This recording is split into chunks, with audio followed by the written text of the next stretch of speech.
दोस्तों आदाब अर्ज़ है, मैं नीस अहमद खान हिंद वॉइस से आपसे मुखातिब हूँ। हमारे देश में मोदी जी बार बार कह रहे थे कि जो कोविड-19 की वैक्सीन अगले हफ्ते तैयार हो रही है, अगले हफ्ते तैयार हो रही है, अगले हफ्ते तैयार हो रही है, बस आ रही है मार्केट में। यहाँ तक कि उन्होंने जो विदेशी राजनयिक हैं जितने भी हैं उनको वो फैक्ट्रियाँ भी दिखाई ले जाके कि देखिए ये वैक्सीन बन रही है। लेकिन उसी के साथ ये भी हुआ कि हमारे एक मंत्री हैं हरियाणा के, उन्होंने वो टेस्ट वैक्सीन लगवाई और बीमार कोविड से ही बीमार हुए हैं और अब ठीक हुए कि नहीं हुए खबर नहीं आ रही, लेकिन क्वारंटाइन में चले गए थे।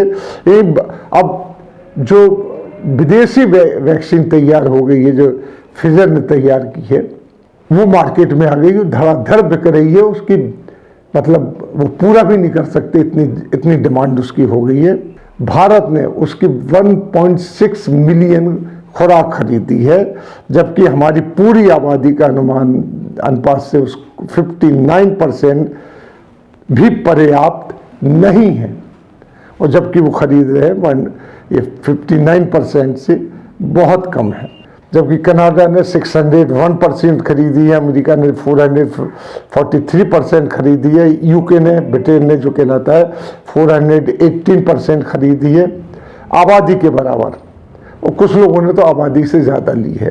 लेकिन वहीं आप अगर जाएं नीचे तो कनाडा ने तो अपनी आबादी से दुगनी वैक्सीन खरीदी हुई है, जबकि मैक्सिको ने 84% ली है, ब्राज़ील ने 46% ली है और कजाकिस्तान ने 15% ली है और फिलीपींस ने सिर्फ 1% ली है।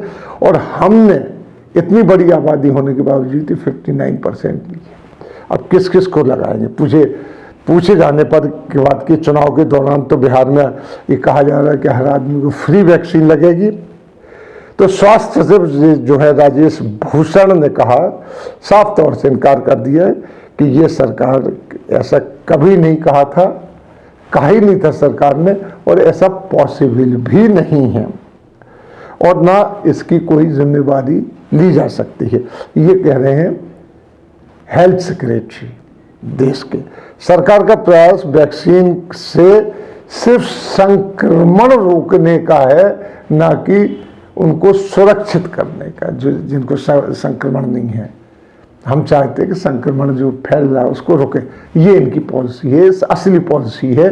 मोदी जी आज भी कह रहे हैं कि वो वैक्सीन की फैक्ट्रियां भी देख के आ गए जहाँ बन रही हैं, और वहाँ के लिए ये है कि वहाँ के जो मालिक हैं उनसे उनका बयान आया था कि मोदी जी ने हमें वो चीज़ें बताई हैं कि जो हमारे साइंटिस्ट भी नहीं जानते थे वैक्सीन के बारे में। इस तरीके की बातें की उन्होंने, बोलते बहुत है ना। वहीं स्वास्थ्य मंत्री जो हर्षवर्धन है, उनका कहना है कि अब वो सूची तैयार कर रहे हैं, 59% खरीद की बात करने के बावजूद कि किस किस को जो डिसाइड करेंगे, किसको पहले लगेगी, किसको बाद में लगेगी, किसको लगेगी ही नहीं। पहले वैक्सीन दी जाएगी, जो सबसे ऊपर है वो स्वास्थ्य विभाग के लोगों को दी जाएगी, और इसके बाद सशस्त्र बलों को दी जाएगी, फिर 50 वर्ष से जो अधिक उम्र के लोग हैं उनको दी जाएगी। अब इसको कैसे डिसाइड होगा कि कौन कैसा है, कौन कैसा। चलिए, ये तो मान लिया कि हेल्थ वर्कर को लग गई, ये तो मान लिया कि फौजियों को दे दी गई, लेकिन 50 साल से ऊपर जो है, और ये क्या गारंटी है कि जनता को होगी तो फिर फौजियों को नहीं हो जाएगी? ये कोई सोच नहीं है इनके। अगर जनसंख्या के हिसाब से देखा जाए तो कनाडा जैसे देश ने अपनी जनसंख्या से 5 गुना अधिक वैक्सीन खरीदी है, और हमने अपनी जनसंख्या के अनुपात से आधी से भी कम वैक्सीन खरीदी है जो वैक्सीनाइज्ड होंगी। ये झूठ है, बिल्कुल झूठ बोल रहे हैं। आज तक हिंदुस्तान में तैयार नहीं हुई वो वैक्सीन, टेस्ट ही नहीं हुए हैं। इसके टेस्ट में कम से कम 6 महीने लगते हैं। देखा जाता है कि इसके ऊपर क्या रिएक्शन हो रहा है, फिर उन चीज़ों को ख़त्म किया जाता है। टेस्ट किया इन्होंने, अचानक टेस्ट किया, जो मंत्री हैं हरियाणा के उनको लगा दी, वो बीमार हुई। कथनी और करनी में बहुत फ़र्क होता है। मोदी जी इस बात को सोच के बयान दिया। इसी के साथ हम आपसे लेते हैं विदा, अगले लिंक पर फिर हाजिर होंगे। तब तक के लिए दीजिए इजाज़त।